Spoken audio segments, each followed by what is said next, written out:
Hey, good evening, YouTube. How y'all doing? This your boy, Rob Thomas Jr., and this is the real new behind the news with paint all over me and everything. But again, today is Friday, June 14, 2019. And in this video here, we're going to go back to our roots, and we're going to talk about an international story right here. Now, if you all are, most likely, a lot of you all haven't been aware of what we do. We started this thing here locally in the streets, and a lot of our videos went to Facebook. And that was about 5-6 years ago. And 5-6 years ago, we were telling you how the United States is probably the biggest bully in world history. Basically, what the United States does is go around the world and use our military to be, I guess you could say, kick door men or mafia enforcers for the corporations. Now, 5, 6, 7 years ago, I was telling everybody what they was doing in Syria. Nobody believed me until things really escalated, and the mainstream media, who's complicit in covering up a lot of the international crimes, war crimes, and everything that the United States doing, they weren't talking about it. But only when it got so bad in Syria that the mainstream media couldn't really cover it up, they talked about it, but they used the spin. They made it seem like Assad was gassing his own people every time they said it was a lie. Come to find out. Well, let's fast forward. Here we are now. Now, I'm going to break this down for you. There was a general, Wesley Clark, who back in the 80s told you about something called the Project for the New American Century. And in this little talk, he was telling you of the United States plans to invade 9 oil-rich countries in the Middle East, and then I think it was including Venezuela. But those countries were Libya, Saudi Arabia, Iran, Iraq. I can't think of them all, but go back and research that Project for American Century. Pretty much all those countries that Wesley Clark named have been invaded by the United States. And what the United States does is come over there and bully them. And they throw sanctions on them.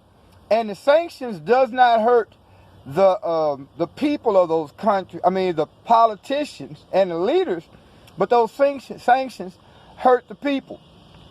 So they put the sanctions on your country, and they tell you, look, if you give up your weapons, we'll drop the sanctions and we'll work with you. But every country that failed for that okie doke has been invaded. North Korea and Iran understands this. And they're like, there's no way in the hell we're going to give up our weapons of deterrence. Because even if Iran and North Korea are pursuing a nuclear weapon, it is to deter countries like Israel and the United States from invading them. So now, here we are. They're ready to go into Iran and try to overthrow that government and take on that country. First and foremost, how the hell you gonna go against Iran when you just got stomped in a lesser country, Syria? You're not ready for the Iranians. The Iranians, they might not win the battle, but they will beat the United States up so bad that the American citizens are going to regret it, because as of yesterday, the Gulf of Aden or the Strait of Hormuz, anyway, there were 2 ships attacked by, they say it's a surface missile, but it was a torpedo that struck both of these ships. Now, without any proof, you got Mike Pompeo, Donald Trump, and you know John Bolton is going to come in saying, we know it was Iran. We know it was Iran. Okay, prove it. How can you prove that it was Iran? No, what I believe happened is either Israel, the United States, or Saudi Arabia fired on those ships with the intentions of creating a false flag that to make it seem as if the Iranians were responsible. Y'all forgive me for a minute. I'm cooking some gumbo. Now, what is happening, again, is the United States, y'all hold on a second. The United States is playing the bully role again. They want the Iranians to give up their sovereignty, basically, by giving up all their weapons and making themselves vulnerable to an attack by the United States. And Iranians are not going to be foolish enough to do that. Any other country is not going to be foolish to do that because, again, we know the United States track history as to what happens when these countries do give up their weapons. So don't be quick to fall for the okie doke what they're telling you here in the American mainstream media, that Iran is a bad rogue nation. Iran is causing all that destruction over there in the Strait of Hormuz and the Gulf of Aqaba. But you also have to look at what the United States is doing in Yemen through that proxy, Saudi Arabia. I mean, basically what we're seeing is a criminal government conducting criminal activity under the guise of peacemaking or bringing democracy to these countries. First of all, how the hell are you going to bring democracy to a country when we don't even have democracy here? I mean, it's crazy for them to actually think that we are so stupid. We don't know what's going on. Yesterday, what happened over there in the Middle East area with those two ships was a false flag. Plain and simple. They're doing this to get you all hyped up, hoping we're too stupid to ask important questions. What would Iran have to gain if they was, by bombing those ships? What would they gain? Only thing that they would gain is the rest of the world coming down hard on them and now invading their country. That would be awful foolish for the Iranians to do something because there's no gain for them politically, militarily, or financially. So you always got to ask these questions, man. What is the whole purpose? Again, the purpose is to keep Iran's oil sold for the United States dollar. Countries around the world are no longer want to play that game where they take their oil, no matter, because you got to understand what the petrodollar is. Under the petrodollar, which came from it came about in the Bretton Woods Agreement, where in order for the United States to enter into World War II, they said, well, we'll join y'all, but we got to have the world's currency, reserve currency. So the rest of the world agreed with it, and since then, the United States has been using the dollar to rape, rob, and bully these oil-rich countries, because no matter where your country's at, if you produce oil, it has to go on the global market under the dollar. Look at what happened with Gaddafi. Soon as Gaddafi, let's go back to Saddam Hussein. Saddam Hussein petitioned the United Nations.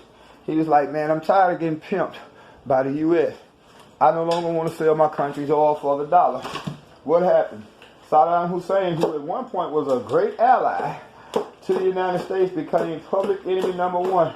They went over there and tore that country of Iraq up, man. Killed Saddam. And now that country is a failed state. Same thing happened in Libya. A little bit different though, because Gaddafi had the clout. He had the juice. Gaddafi had created the Golden North, and all of Africa was uniting behind him. They went over there and literally showed you Gaddafi getting beat to death. And then they took his country. Now in Libya, you got open slave auctions in a failed state. This is what happens when you give up your weapons, trust in the United States to keep their word. If anybody on this planet understand that you cannot trust the United States when it comes to treaties or promises, it should be the American Indians, black people, and then you go overseas, don't none of them trust them. So again, I just did this video real quick. Y'all give me a minute. I'm gonna come back with some more content tonight. I'm gonna get this dinner ready for my son. But hey, y'all, express your opinions. What do y'all think about this? Do y'all believe that Iran is actually guilty? I mean, and if so, why? Is it because of what they tell you on the TV?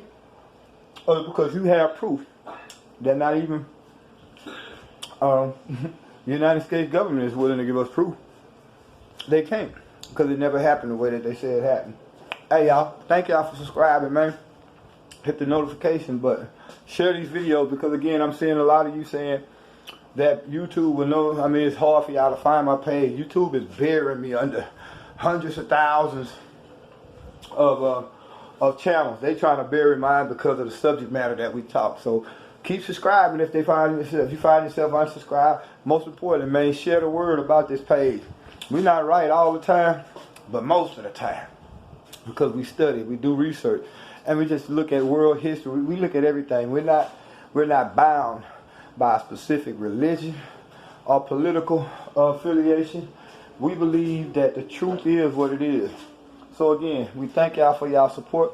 Let me go ahead and cook this little boy something to eat. I'm going to come back and tell you why Facebook blocked me and banned me for 3 days this week. It all had something to do with the that killer cop here, the police officer who murdered Anthony Child on February 5th. This Negro had the audacity I made a post, and he says all these females, well, that's a different story. Let me go ahead and cook. I'll bring that back to you. Stay tuned. I'm definitely going to do that in a few minutes.